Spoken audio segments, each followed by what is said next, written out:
Kelombai ka taute buksong no ini norni Dipok Entertainment YouTube channel taute buksong ni hai norni bagoi video tip habi kewa Haryana ni taute buksong Haryana o tabok election ni bagoi belai kheno hohom do mung laijak aboni bagoi no tini taute buksong norni bagoi Haryana ni election ni kokna kisi sa sana ni bagoi tui pheka norok video ni pulan sim paithak jora nai di kisa khalok di tamkai Haryana o norok saiman na Vinesh Phogat noi Taute busong of Vinesh Phogat sigango Olympic o kusti thungtani 100 gram hilik mani bai boa jaga golden cup manan toman jaga bot tini silver cup mani pheka bot tini bo bai bojrong ni tong khorsa bojrong bo bu kusti thungnai no India ni international kusti thungnai Haryana ni te Vinesh Phogat noi boro koronoi no Congress jogrika BJP no chajaglia BJP no chajaga angoi boro Congress join demand not to ye belai khaino tabuk kok banglaijak abising si Congress ok tabuk aroni Delhi ni Aam Aadmi Party bai alliance khayoi busanani naitongu taukte busong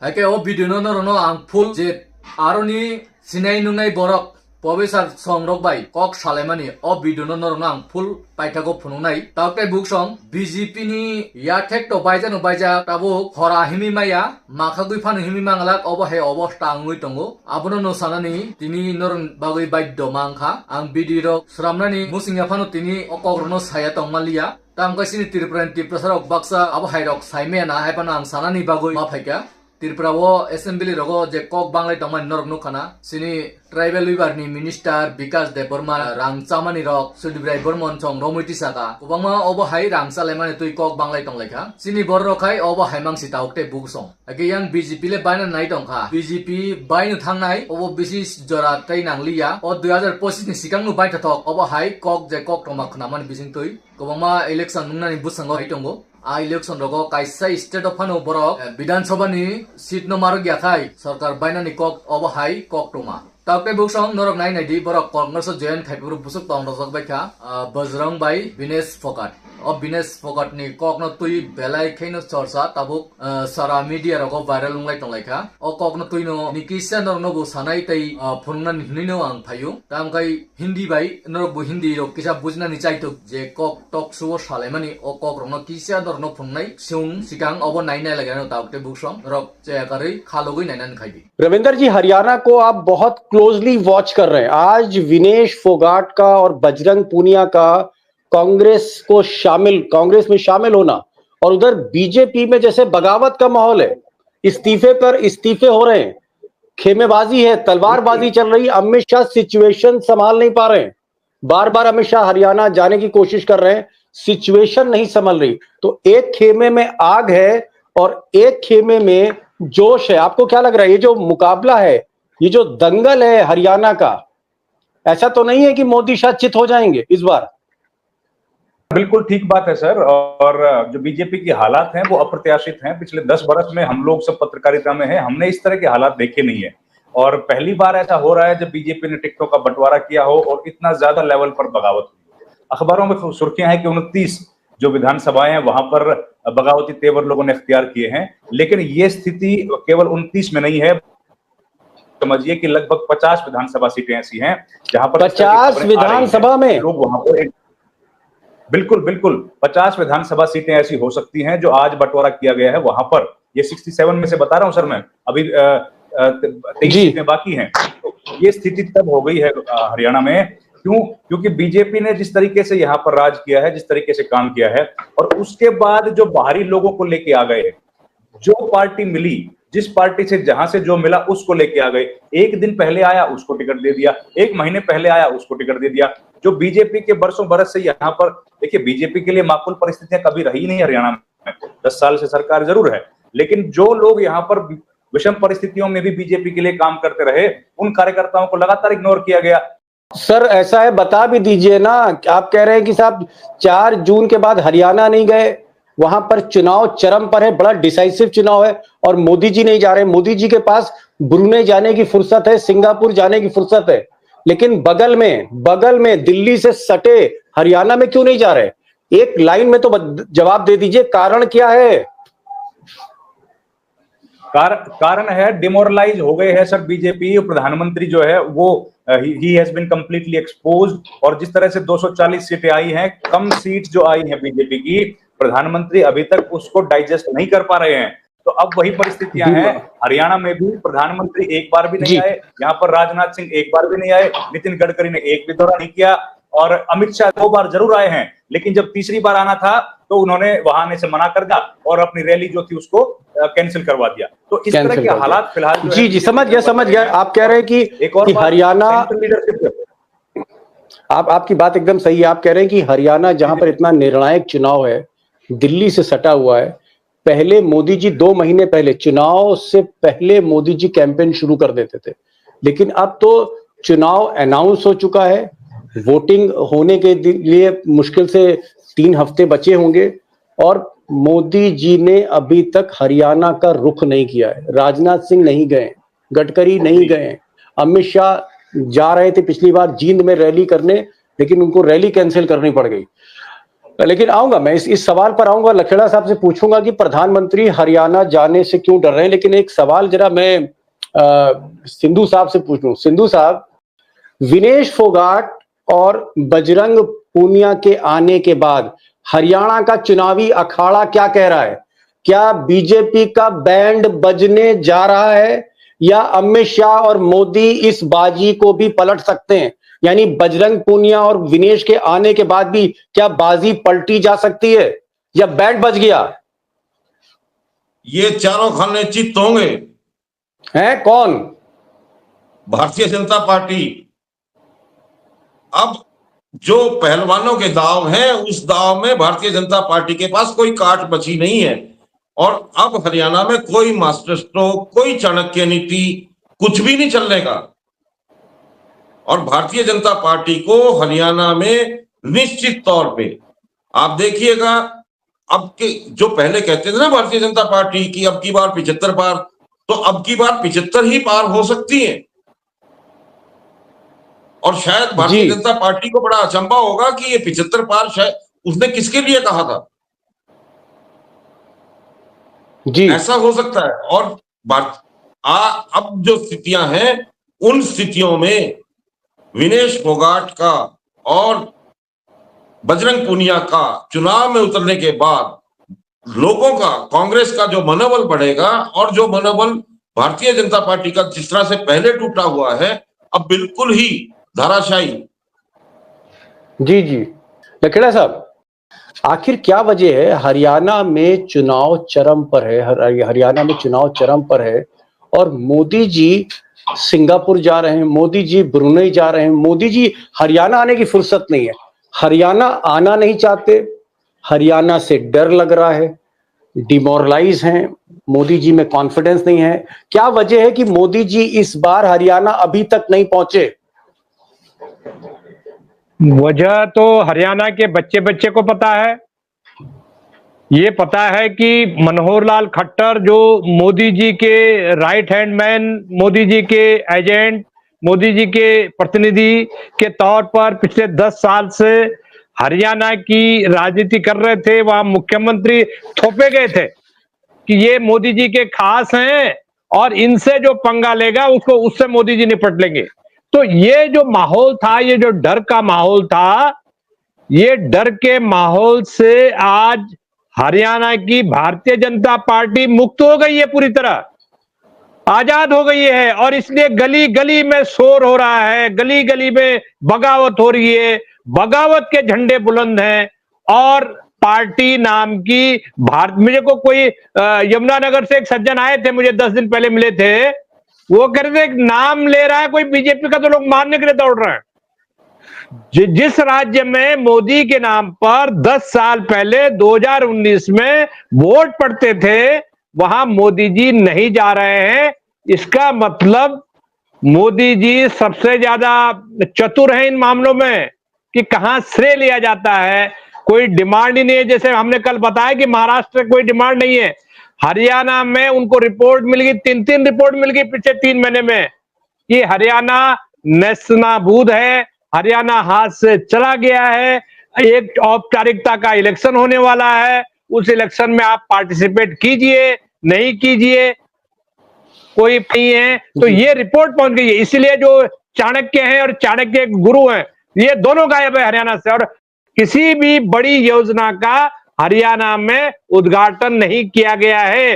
Ravinder जी, जिस तरह से आप तीनों से मेरी बातचीत हो रही है, तीनों ही आप लोग एक्सपर्ट हैं, बड़े एक्सपीरियंस जर्नलिस्ट हैं, आपकी बातों का निष्कर्ष ये निकलता है, जिस कंक्लूजन में मैं पहुंच रहा हूं, कि बीजेपी की हालत वाकई बहुत पतली हरियाणा में है। आखिर ऐसा क्या हो गया कि मोदी जी हरियाणा नहीं जा रहे? अमित शाह जो है वो रैली अनाउंस होती है और रैली होने के बाद वापस आ जाते हैं, जाते नहीं है। अमित शाह को क्या हो गया है? आखिर ये जो जींद की रैली थी, अमित शाह को जाना था, नाम का ऐलान हो गया, अमित शाह की तबीयत भी ठीक थी, अमित शाह कोई जापान भी नहीं गए थे, दिल्ली में ही थे, उसके बाद उस रैली में क्यों नहीं गए? क्या कारण था कि अमित शाह ने कदम वापस खींच लिए? ऐसा तो अमित शाह ने कभी नहीं किया है। बिल्कुल ठीक बात है, ऐसा अमित शाह ने कभी नहीं किया। और अमित शाह ने आज तक उस सरकार का कभी हिस्सा भी नहीं बने जो सरकार इतनी कमजोर रही हो, जो बिना मेजोरिटी की सरकार हो, और जिस सरकार को दो दो बैसाखियों की जरूरत हो।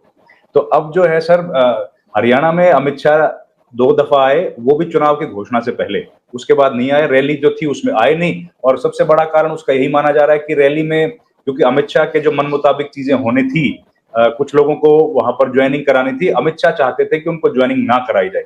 देखिए, पार्टी के भीतर अमित शाह को भी डिफाई करने अब लगे हैं मनोहर लाल खट्टर, लोग और कहा इग्नोर कर रहे हैं। नहीं, ये तो इसका मतलब आप ये कह रहे हैं कि मनोहर लाल खट्टर 2 बार मुख्यमंत्री बने हरियाणा के, मोदी जी के बड़े करीबी दोस्त हैं। मोदी जी ने खुद कहा था कि हम एक ही दरी बिछा के सो जाते थे, एक ही स्कूटर पे हम बैठ के चलते थे, इतनी गाढ़ी दोस्ती। तो मनोहर लाल खट्टर मोदी के आदमी, और मोदी के आदमी से अमित शाह का झगड़ा, ये तो साहब समझ ही नहीं आ रही राजनीति क्या है। खट्टर साहब अमित शाह को कन्फ्रंट कर रहे हैं। आखिर ऐसा क्या है? अमित शाह क्या बहुत कमजोर हो गए, या खट्टर बहुत ताकतवर हो गए, या दोनों ही फ्रस्ट्रेटेड हैं? देखिए सब दोनों जो है वो एक दूसरे से अपनी अपनी ताकत को लेकर, अपने अपने हिस्से को लेकर लड़ाई है। और अमित शाह का कहना था कि जो जेजेपी से लोग आने वाले हैं उनको पार्टी में ज्वाइन ना कराया जाए, और मनोहर लाल खट्टर का कहना था कि ये लोग जिताऊ उम्मीदवार हैं, इन लोगों को पार्टी में ज्वाइन करवाना चाहिए। और इस वजह से दोनों के बीच विवाद पैदा हुआ, और जिसके चलते अमित शाह उस रैली का हिस्सा नहीं बने, एक बात। और उसके बाद उनको पार्टी में ज्वाइन करवाया गया और उनको टिकट भी दिलवाई गई। ये भी देख लीजिए, उन सब लोगों को टिकट भी मिल गई है जिन्होंने पार्टी ज्वाइन की थी, जिसमें अनूप धानक थे, जिसमें राम कुमार गौतम थे, और इन सबको पार्टी ने टिकट भी दे दी है। एक बात दीपक जी, जो आपने कहा विनेश फोगाट के बारे में कि इसका कितना असर होगा, देखिए विनेश फोगाट पहलवान है या ओलंपियन है या वर्ल्ड चैंपियन है, ये तो दूसरे लेवल की बातें हैं, दूसरे दर्जे की। सबसे इंपॉर्टेंट बात जो हरियाणा में है वो है कि यहाँ की लड़की है, यहाँ की बेटी है, और वो जो सेंटिमेंट है उस सेंटिमेंट के सामने कुछ नहीं ठहरता। वो सबसे महत्वपूर्ण सेंटिमेंट यहाँ के लोगों का है। सेंटिमेंट बड़ी बात कही आपने, कहा सेंटिमेंट। आप तो पूरा हरियाणा देख रहे हैं सिंधु साहब, कभी आप हिसार में होते हैं, कभी आप अंबाला में होते हैं, कभी आप पानीपत में होते हैं, कभी आप सोनीपत में होते हैं। 24 घंटे आप चल रहे हैं पिछले 1-1.5 महीने से। मुझे ये बताइए, क्या विनेश फोगाट वाकई हरियाणा में उनसे बड़ा आज की तारीख में कोई सेलिब्रिटी रही है? क्या मोदी से ज्यादा पॉपुलर है, अमित शाह से ज्यादा पॉपुलर है, मुख्यमंत्री नायब सिंह सैनी से ज्यादा पॉपुलर है? क्या पॉपुलैरिटी के सारे चार्ट्स तोड़ दिए हैं इस लड़की ने? मिस्टर सिंधु, जो बहन बेटी है उसको साझा माना जाता है, तो ये मत मानिएगा कि ये एक गांव की बेटी है, सारे हरियाणा की बेटी है, और सारे हरियाणा का समाज इसको अपनी मानता है। तो इसलिए ये उतनी बड़ी एक फिगर हो गई है जो हरियाणा की अस्मिता का प्रतीक है। और आप ये देखिए कि जब इस अस्मिता के प्रतीक के साथ जो शोषण हुआ और जिस प्रकार का अन्याय हुआ, तो ये जो लड़ाई है अब हरियाणा में अन्याय के खिलाफ लड़ाई होने वाली है। मतलब आप ये कह रहे हैं, एक मिनट, आपने बड़ी बात कह दी। आपने कहा कि हरियाणा की किसी बेटी को अगर किसी ने आंख दिखाई, लाठी मारी, घसीटा या शोषण किया, बुरी नजर से देखा, तो फिर एक घर नहीं, हरियाणा के सारे घर की वो बेटी हो जाती। ये कहना चाह रहे हैं आप? जी, हरियाणा का समाज हरियाणा जी, हरियाणा का समाज ऐसा है जो बेटी और बहन को साझा मानता है और उसकी अस्मिता की रक्षा के लिए सारा समाज एकजुट होता है। ओ माय गॉड कि तो आपने मतलब एक ऐसी बात कर दी। लखेड़ा साहब, ये भाई ये दोनों लोग क्या बता रहे हैं? दोनों हरियाणवी कह रहे हैं कि भाई अगर हमारी किसी भी लड़की को अगर आपने छेड़ा तो फिर हरियाणा एक हो जाएगा। ये कौन सा दंगल होने जा रहा है? Vinesh Phogat versus BJP, Vinesh Phogat versus mister Modi, ये कौन सा दंगल है लखेड़ा साहब? ये दंगल हरियाणा से और उत्तर भारत से कांग्रेस की बढ़त, विपक्ष की बढ़त और भारतीय जनता पार्टी की नाव डूबने का दंगल है। इसकी शुरुआत उत्तर प्रदेश में हो गई है, जहां 80 सीटें थी, वहां भारतीय जनता पार्टी सिकुड़ करके 33 और 10-12 सीटों पर धांधली करके, ये मेरा आरोप नहीं है, ये रिपोर्ट्स बता रही है, इंडिपेंडेंट रिपोर्ट्स, आंकड़े हैं ये, कि किस तरह से 33 सीटें जो जीते हैं उनमें भी धांधली हुई। अब आप पंजाब जाइए, बगल में पंजाब में तो नस्ताबूद हो गए, एक सीट भी नहीं मिली। हरियाणा में तमाम तरह के साधन झोंक के, जो भी XYZ मैं बताना नहीं चाहता, जो मेरी रिपोर्ट है, मेरे पास कुछ आंकड़े हैं, उसके बाद आप 5 ही सीटें जीत पाए, जबकि 10 थी आपके पास, एक छत्र राज था, इतने लोकप्रिय मुख्यमंत्री थे आपके पास मनोहर लाल खट्टर, जिन्होंने लुटिया डुबा दी बीजेपी के हरियाणा में, और मुझे लग रहा है 10-20 साल के लिए डुबा दी, और इसके लिए एक ही व्यक्ति जिम्मेदार है, वो है नरेंद्र मोदी जी। समझ गया सर। हरियाणा के बाहर के जो हमारे दर्शक देख रहे हैं, मैं उन दोस्तों को बताना चाहूंगा कि लखेड़ा साहब ये कह रहे हैं कि चेहरा खट्टर साहब का था, अलोकप्रिय था, अनपॉपुलर था, रिमोट मोदी जी के हाथ में था, और ये जो स्ट्रेटजी थी कि रिमोट से हरियाणा चलाएंगे मोदी जी, वो स्ट्रेटजी मोदी जी, खट्टर, बीजेपी सबको ले डूबी। जरा मैं अब रुक करूंगा अपने दोस्त रविंदर जी के पास। रविंदर जी, आप तो साहब रिपोर्टर हैं, आप कांग्रेस वालों में भी बैठते हैं, भाजपा वालों में भी बैठते हैं, और बाकी जो लोकदल वाली पार्टी है, देवीलाल के रिश्तेदारों के यहाँ भी आप बैठते हैं, और खापों में भी जाते हैं। मुझे ये बताइए, बंद कमरे में जब आप बीजेपी के किसी नेता से, मंत्री के साथ आप चाय पीते हैं, कि जो मंत्री हैं इस वक्त सरकार में मंत्री हैं, उनके साथ जब आप बैठते हैं, मंत्री लोग क्या कह रहे हैं ऑफ द रिकॉर्ड? बंद कमरे में आपसे क्या बातें कर रहे हैं, क्या बता रहे हैं वो? मंत्री लोग ये कह रहे हैं सर कि झोला उठाने का समय आ गया, अब जीतने की गुंजाइश बची नहीं है, क्योंकि जहां जाते हैं वहां से नेगेटिव फीडबैक मिल रहा है। और जिस तरह के जो काम, वही बात कर रहा हूं, जो काम किए हैं, जो पॉलिसीज इंप्लीमेंट की हैं, उन पॉलिसीज इंप्लीमेंटेशन के बाद जब कंप्लेंट्स आती हैं तो उसका रिड्रेसल का कोई साधन नहीं है।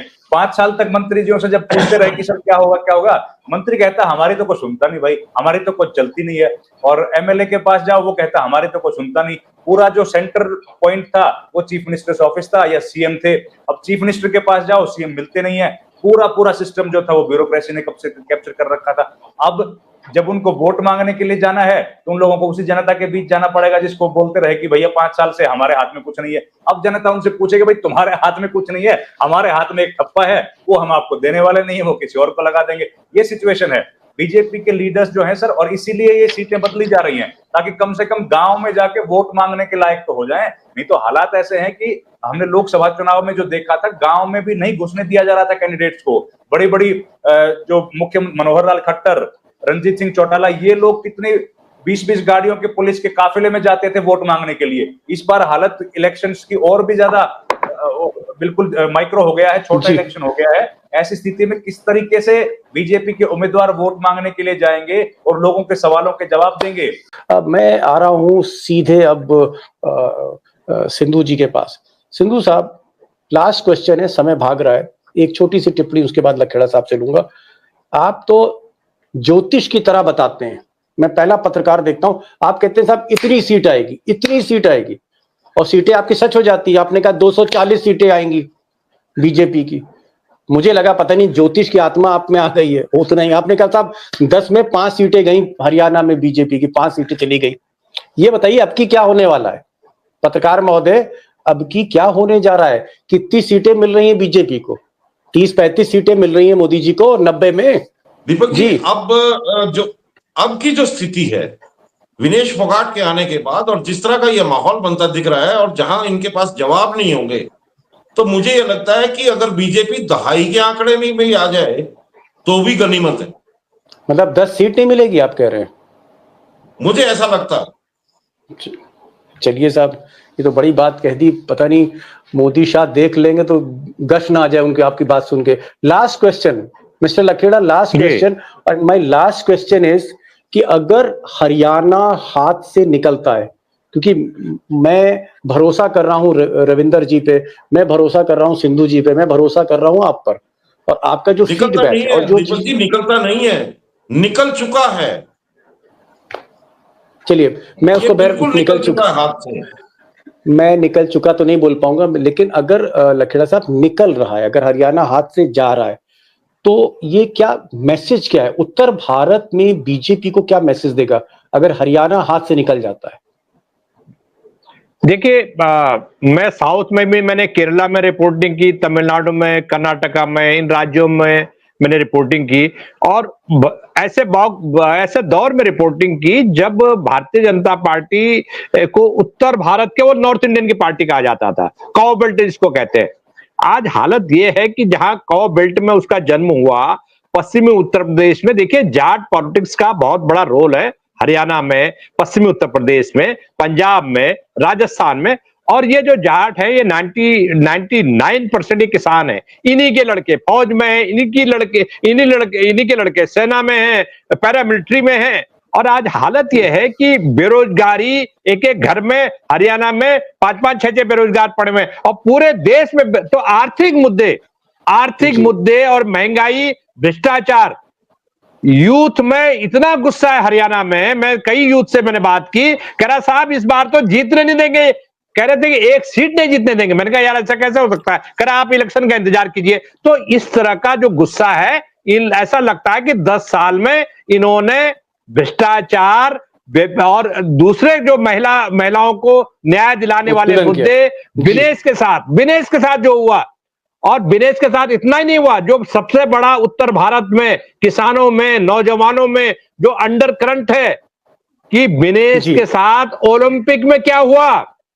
क्यों उसके साथ नाइंसाफी हुई, ये नाइंसाफी कराने वाले और करने वाले किरदार कौन थे, किसने नाइंसाफी कराई, क्यों उसको गोल्ड मेडल नहीं मिला। तो ये जो मुद्दे, रोती हुई वो आई, एयरपोर्ट पर उतरी और जुलूस निकाला, 14 घंटे में उसका गांव जुलूस निकला बाय रोड। तो ये बताइए कि ये जो गुस्सा लोग इंतजार कर रहे हैं हरियाणा में, और उत्तर भारत में पश्चिमी उत्तर प्रदेश तो लगा हुआ हरियाणा से, पश्चिमी उत्तर प्रदेश जहां मैंने जर्नलिज्म की शुरुआत की, पूरा शामली, कैराना, मुजफ्फरनगर, सहारनपुर, बुलंदशहर, ये जो गाजियाबाद, ये जो पूरी बेल्ट है जो जगाधरी और यमुनानगर से लगा हुआ है, यहां तो लोग इंतजार में बैठे हुए। 2027 में यहां भी चुनाव है, उल्टी गिनती शुरू हो गई है।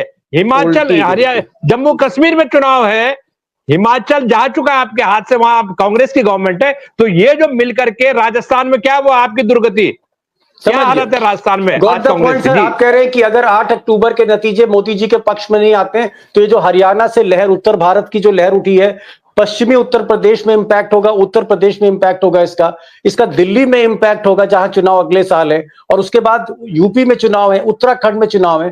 कहने का मतलब लखेड़ा साहब का यह है कि ये जो एक किला ढहरा है, पहली बड़ी दरार उत्तर भारत के किले में हरियाणा से पड़ सकती है, और अगर हरियाणा से ये दरार गहराती है तो उत्तर प्रदेश, उत्तराखंड, दिल्ली में भी बीजेपी के लिए खबर अच्छी नहीं है। और कुल मिलाकर जो आज मैं निष्कर्ष पर पहुंचा हूं, वो ये पहुंचा हूं कि हरियाणा में जहां ML खट्टर, मनोहर लाल खट्टर, एक अनपॉपुलर चीफ मिनिस्टर थे, जिसको रिमोट से मोदी जी चला रहे थे कहीं ना कहीं, वो एक बड़ी गलती थी मोदी जी की।